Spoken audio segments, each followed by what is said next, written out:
What's up, everyone? Welcome back to another edition of Sports to the Wire. And Yeah. for those of you who are actually new to the show, I am your host, East Rashid, and there's my boy Barrick right there. That's the other man on the side of the fence right there. And What's going on, guys? for those of you who are actually new to the channel here, please like, comment, subscribe, and share. Sharing is actually caring, and when you share, the universe actually shares back with you. So basically, we have a new thing that we're actually doing here. We're going to invite the people that actually watch the show to come on the show and actually debate us. And if you're actually interested, we do have a couple of guests in the next series of videos next week that we're actually doing. The details that how you can contact us will be in the description below, and myself or Barrick will actually get back to you and let you know. All right, so let's get into it. New York Knicks is on the clock right now. Tom Thibodeau, he's the actual new head coach of the New York Knicks, and Barrick is actually excited with joy. Yeah, I guess I am excited with joy. Yeah, listen, it's a great hire. At least they hired somebody that has some type of background and somebody that has a little star-studded attraction. You didn't hire somebody that you didn't know or didn't know who's proven. You went after somebody that has won some games in this league. They haven't won any championships, but they've been to the playoffs. They've won series, and this is a guy who likes to grind it out. He's more and more of a defensive-minded guy. But right now, you do have a great defensive play and Mitchell on your team, and R.J. Barrett's a pretty sizable defender as well. But we got to find ways to score the basket too. And the bottom line is, in this league, you have to be able to shoot 45% or more in this league to be able to compete with some of the best teams in the NBA. If you're not able to do that, then you're going to be grinding out wins every darn night. And the thing is, this is not the 90s version of the NBA or the 2000 version of the NBA. This is the 2020 version of the NBA, where everybody's basically free for all. You don't even see too many 24 shot clock violations in this league anymore. So these are the type of things that Thibodeau, in my personal opinion, back in the past, has relied upon the most. And rumor has it that, he's always been a guy that brings his own players with him. So rumor has it that Derrick Rose might be joining the Knicks. We're not sure if that's going to happen, but Derrick Rose has stepped up his game the last 2-3 years, underneath the radar. So he would be a great addition to this team. But the bottom line is, I think Thibodeau is the best hire at this point. They could not get Mark Jackson, nor they can get Kenny Atkinson. And I don't know the particulars as to why they didn't get Mark Jackson. But Thibodeau is a good hire as of right now, based on who they had available to him. And right now, he's definitely forming a good assistant coaching staff as well. So, All right, now, as a Knicks fan and as an analyst, do you actually who do you actually feel is the best hire? Was it Thibodeau or the Knicks? Do you actually think the Knicks settled in a sense, though? Well, I don't think the Knicks settled. If you notice the way things have been going, and we're not even going to touch the whole COVID-19 fiasco right now, and I do call it fiasco, but the bottom line is the Knicks were very patient in looking for their next head coach. They didn't rush to judgment. They hired Leon Rose to basically help fix the image. And so you bring a high-profile head coach in there, he may not have been the very best fit. And there's some fans out there, I go on the blog, I see that some fans are happy, some fans are not. They wanted Mark Jackson. They wanted Jason Kidd. They also would have been great additions to this team. But, Kenny Atkinson was Tom Thibodeau was the right hire for the situation, but they did not rush into this. I think they crossed their T's and dot their I's. And, Steve Mills and of course, Mr. Dolan, along with Leon Rose, they put their heads together and figured that this is going to work itself out, at least for the next 3 to 4 years. And you would hope the Knicks will be better in 3 or 4 years. You hope with Leon Rose's addition to help fix the image both internally and externally will help lure free agents down the road. So we'll see what happens. And with that being said, you know, you have to D-up in this league at some point in time to be successful. You have to get those stops when you need to get it. We have a shot blocker on our team, a natural defender on our team. So it starts somewhere along the line. We'll see if it goes from there. All right, yeah, and Thibodeau is actually not known as an offensive coach.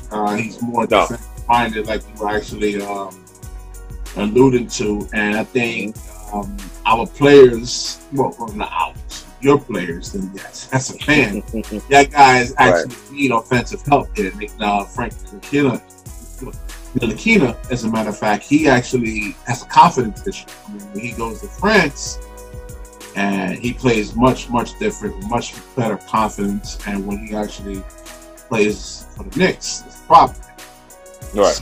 So, I think player development is key here, because as far as James Dolan actually owning the team, this is what you see is actually what you get. I just don't think you're going to have any marquee free agents actually coming over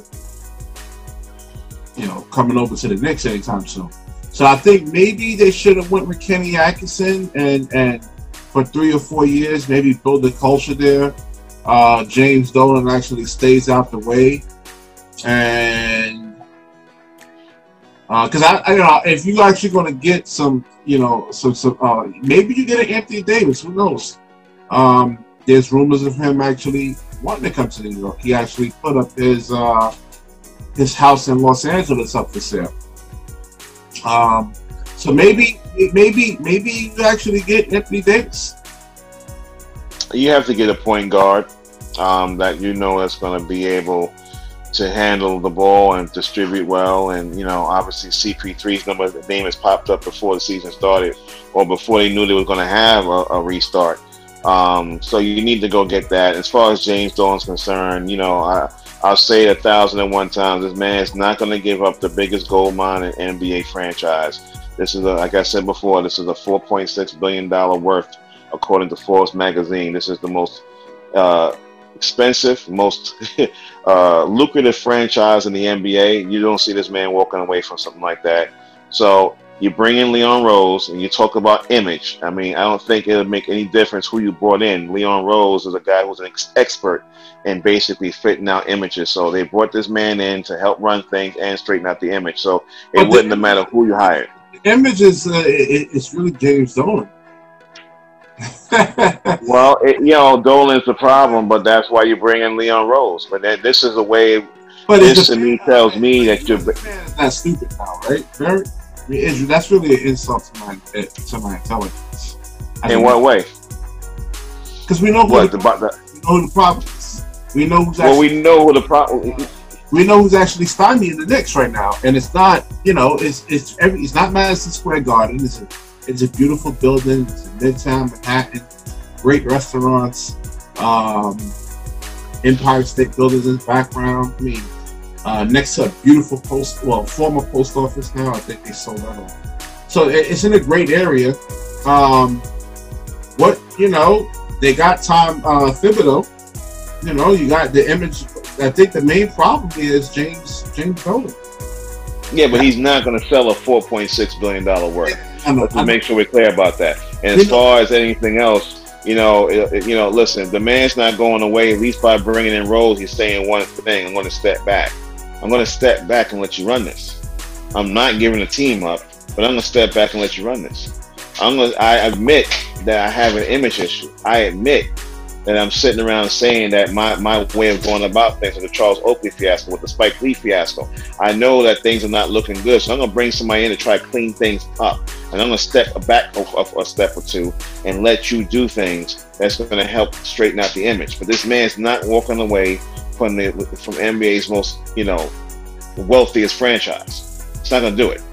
And if you were in his shoes, would you sell a $4.6 billion gold mine? The answer is no.